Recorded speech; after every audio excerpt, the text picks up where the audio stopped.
Porbandar Mangrol highway નજીક શીલ police station વિસ્તારમાં જીઆઈડીસી ગોડાઉનમાંથી ભારતીય બનાવટની વિદેશી દારૂની બોટલ, ચપટા, બિયર મળી કુલ નંગ 13,800 કિંમત ₹1,61,61,840ના પ્રોહી મુદ્દામાલ તેમજ અન્ય મુદ્દામાલ મળી કુલ ₹49,41,840ના મુદ્દામાલ સાથે 4 ઈસમોને પકડી ભારતીય બનાવટના વિદેશી દારૂનો મસમોટો જથ્થો પકડી પાડતી જૂનાગઢ એલસીબી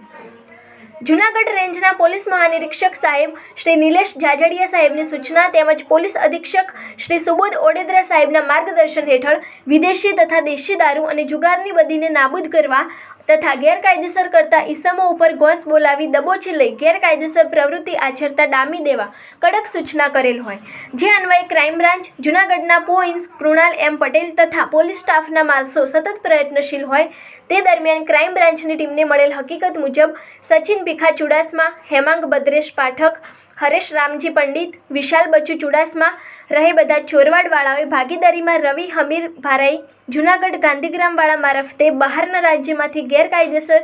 ભારતીય બનાવટના વિદેશી દારૂનો જથ્થો મંગાવી શીલ જીઆઈડીસી વિસ્તારમાં આવેલ ગણેશ એન્ટરપ્રાઇઝ નામના ગોડાઉનમાં દારૂનો જથ્થો રાખેલ છે. તે ગોડાઉનમાં જૂનાગઢ એલસીબીએ રેડ કરતા હાલ 4 આરોપીઓને ઝડપી પાડવામાં આવેલ છે અને 4 આરોપીઓ ફરાર થયેલ છે. એલસીબીએ માંગરોળ શીલ પોલીસ સ્ટેશનમાં ગુનો દાખલ કરી અને હાલ આગળની તપાસ હાથ ધરવામાં આવી છે. એલસીબીએ 49,41,840નો મુદ્દામાલ ઝડપી પાડ્યો છે.